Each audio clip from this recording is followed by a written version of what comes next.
My wife stepped on something in the lake. The next day, they found a body. A few years ago, when my daughter was a toddler, my wife and I used to take her to a nearby lake to picnic, swim, and just unwind. It was a peaceful spot, quiet, not too crowded, the kind of place where you could easily forget about the world for a while. One afternoon, after we'd finished eating, my wife decided to go for a quick swim while I stayed on the beach with our daughter. I watched her wade out into the water, the sun sparkling off the surface. A minute later, she suddenly stopped and turned to me, shouting something. At first, I couldn't make out what she said, but her expression was off. Then I heard her clearly. "I think I just stepped on someone's face." I froze for a second, thinking maybe she was joking, but the look on her face wasn't playful. It was pale, almost terrified. She quickly started making her way back to the shore, her legs moving faster, like she couldn't get out of the water fast enough. When she got back to me, she was visibly shaken. She said that while she was swimming, her foot brushed against something soft, and at first, she thought it was a rock or a weird patch of seaweed. But when she pressed her foot down, she felt the unmistakable shape of a face beneath the water. A nose, an eye socket. She swore she felt the hollow of the eye. I considered going in to check it out, but something stopped me. The unease in my gut, maybe. We decided to pack up and leave right after that. The next day, the local news reported that a young boy who had been missing for days was found drowned in that same lake, not far from where we had been. He'd been there the whole time, just beneath the surface. To this day, my wife is convinced she stepped on his face. I watched my coworker get arrested, and then found out he had a sinister plan for me. I worked with this man for a little over 3 years. We worked pretty closely on some projects over the last 2 years, and even sat near one another at work. In September, I showed up and saw about 10 detectives at my place of work. I was a bit startled, as this was quite unusual for my area. I looked around and saw that my coworker was in handcuffs and looked quite disheveled. I walked up to the detectives, introduced myself, and let them know who I was in relation to him. I asked what was going on, and they filled me in on why he was currently being arrested. For the sake of the case, I won't share more than he was a disgusting person. Over the course of the next 3 hours, I watched as they dismantled his workstation, went through his belongings, took evidence pictures, and so on. I was pulled in and out of rooms, answering questions about his character, what I knew of him, and my feelings about him as a person. I told them he gave me a weird feeling in my gut. That I've always told my husband I wouldn't be surprised if the cops ever did come looking for him. That my husband even thought he was weird, and if I ever went missing, that he'd be the first person to be suspected. The detective on site told me that they served a search warrant at his home and were looking there for any evidence. It sounds like they found more than they anticipated and were looking to see if there was anything else, unrelated to what they were currently investigating. I was asked my name and my husband's name for confirmation for something they found, which I did think was odd, but I let it go and called my husband to update him on the happenings of the day thus far. However, the last hour I was pulled in for the final time and advised by one of the lead detectives, who couldn't even look at me, that I needed to ensure I was safe and protected in the event they didn't book him that day. Come to find out, he had been journaling about me over the course of at least a year, saying he wanted to be with me, but the problem was that I was married. His journal then lined out a plan to set my husband up for cheating on me, and the end resulted in my death, caused by him. The officer said that everything in between was more vile than he's ever heard, to the point he was crying when he was telling me to make sure I was safe. Crying, a detective, and didn't want to scare me. Thankfully, he was charged and looking at a long time in prison, but I still think about it. It keeps me up at night. It just shows you never really know someone, even your coworkers. I'm not going to hurt you. Remembering these words still sends a chill up my spine. This was a few years ago. My husband and I were getting gas late one night. This was a bit of a weird gas station, where 2 roads intersected at an angle, with the gas station being on the acute angle, if you can picture that. At the pump we chose, there were no working lights, and it was difficult to see directly from either road. We were driving a soft-top Jeep Wrangler, with all of the rear windows taken off. My husband got out to pump, and I was sitting in the passenger seat looking at my phone. That's when I heard it. "I'm not going to hurt you," a wavery voice said some distance behind me. I froze, suddenly terrified. I turned around to look out the empty space where our back window used to be, and saw what appeared to be a homeless man a little ways off. He had slightly wild gray hair, a washed-out beanie, and an oversized jacket with lots of pockets that hid his hands. I suddenly realized how dark it was, and how hard it was for anyone to see us. And I couldn't see his hands. I had a distinct feeling from deep down, so prominent I could almost hear it. "Run." But we're just pumping gas. He's just a weird homeless dude. My husband and I were from Key West. We had seen plenty of them before, and they were almost all harmless. So I slowly turned back around and went back to my phone. Yet I still heard him. The distinct sound of shuffling feet, the rustle of his jacket. "I'm not going to hurt you," he said again. "I just need some help. Do you have any money? I'm not going to hurt you." At this point I could tell he was almost at the Jeep. We had only been there a couple of minutes, and we'd been on almost empty. There was no way the tank was full. Without warning, my husband rushed into the car and hurried to start the engine. I could tell his hands were shaking. He managed to throw the car into drive and we peeled out of there. I looked behind us and saw the man standing there, not reacting. Next to the dangling nozzle my husband hadn't bothered hanging back up. As we turned out of the gas station, my husband said, "I just had the most horrible feeling. Something in me just told me to run." I looked at him in horror and told him I'd felt the same thing. I felt tears come to my eyes as I thanked him for listening to his instincts. We went home feeling quite shaken, just going over the events we had just seen and the fear we had felt. It was a day or two later that we watched a YouTube video by a security analyst, Scott Stewart, on the Kenyan mall shooting, and he said that in every event like this, there are people who said, right before it happened, "I had a terrible feeling that something bad was about to happen." He adds that some people listen to that feeling and leave the area, while others mention how much they regret not listening to it. I burst into tears hearing this, knowing the feeling he had described all too well. I had had that feeling, and was one of those who ignored it. I remember crying thank you at my husband for listening to his sense of danger. Now, it is fully possible this was just a harmless person, asking for money in a slightly creepy way, and that nothing bad would have happened.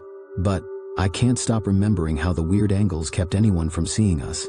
I can't stop thinking about how dark it was, and I can't stop thinking about his hidden hands. And I still get full-body chills remembering him say, "I'm not going to hurt you." Moral of the story, I guess, if you ever get that distinct feeling that something bad is imminent, leave the area. It may be a false alarm, but it's better than going through the rest of your life wishing you had listened to that feeling. I came across an unsettlingly creepy family in the middle of nowhere, and I still can't explain it. Okay, I never really post anything on Reddit, mostly just reading, so please excuse me if I do or say anything that isn't common courtesy here. In around 820, I was living in Nebraska, where I grew up. I lived in the largest city in NA, but it was still essentially surrounded by corn and wheat fields. The city was expanding, so rich folks started building huge houses with giant properties on the edge of town as things proceeded to grow. All of that being said, I had a good friend whose parents' house was one of those big ones right on the blurring line between the fields and the city. My friends and I were constantly hanging out at his place because it was fun. They had tons of property to ride 4 times on, a hot tub, a huge living room for us to watch sports and have reality TV binge sessions, etc. Plus, his parents were super cool, and we could drink out there as long as we stayed at the house. It was tons of fun, even though I am quite scared of the dark. So I would just not go outside after a certain time because there was little lighting, and the nearest neighbor was about a mile away. I always felt a weird energy driving from his place if it was late at night, but never had anything happen until one night. The drive out there was a long, winding 2-way road that had thick trees on both sides, and you pass one of the city's largest cemeteries on the way.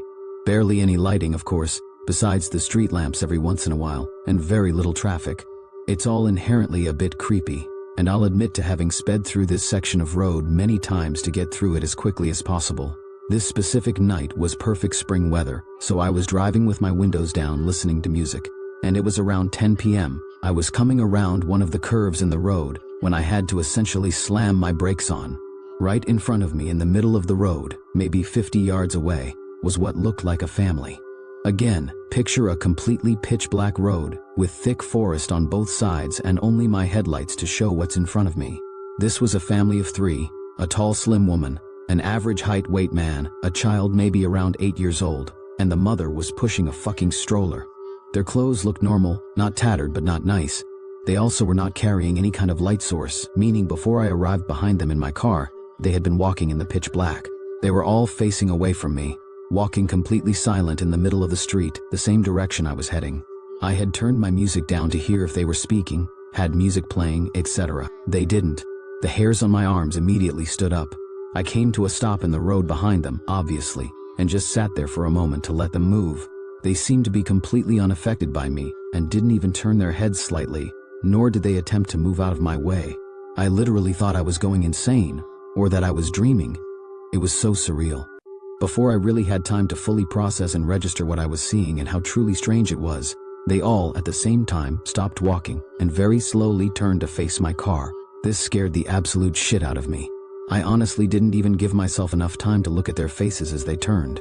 I immediately threw my car in reverse and sent it backwards for probably a full 20 seconds before flipping a U-turn, nearly running myself off the road and booking it the other direction.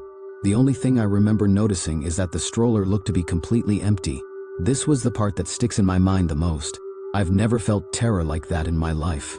I checked my rearview mirror probably 1,000 times before getting to a main road and never saw a glimpse of them. In fact, I never saw a glimpse of them ever again. I tried asking my friend and his family about it, only to essentially feel like I was insane because of the way they looked at me. Every time I tell this story I get one of 3 reactions. They immediately think I'm fucking cuckoo, think I'm lying, or have had something sort of similar happen to them. I really don't care if no one believes me, honestly. It was, and still is, the creepiest thing to ever happen to me. I think about it all the time. It was either some weird-ass family trying to scare the shit out of someone, a distraction for an attempted robbery, assault, etc., or it was something more sinister. I'm going to tell myself for probably the rest of my life that it was the first option. Lost in a forest, and it was one of the strangest experiences of my life. The following is a story that took place quite a few years back now. However, it still baffles me completely, and I'd like to share it here. I'm a teenager, and I've been in scouting Boy Scouts for nearly all my life, and I really enjoy exploring with my friends and being trusted more, as I'm older now. A few years ago, me and 2 girls named Amy and Harriet were asked to head into the woods surrounding our campsite to find a long, straight stick suitable for carving into a point. Bear in mind that I was a lot younger back then. Harriet was older, and Amy only 1 year older than myself. We had been walking in deliberately the same direction as to not get lost, and memorizing the surroundings as we went, in order to find our way back easily. About 15 minutes in, we couldn't find anything to take back, so we turned around to return to the campsite. That's the initial panic set it. The trees had almost unnaturally knitted themselves together in such a way that it seemed our path was non-existent in the first place. Like it had just vanished. We looked around 360 degrees and now everything looked exactly the same. Trees we could have sworn were different from one another appeared as all copies of the same tree. We kept walking in what we thought to be the correct direction, while shouting out for help, and eventually came to a concrete path, almost like a road, but very thin, separating the forest, splitting it into 2. We didn't follow the road as it went in the wrong direction to our campsite.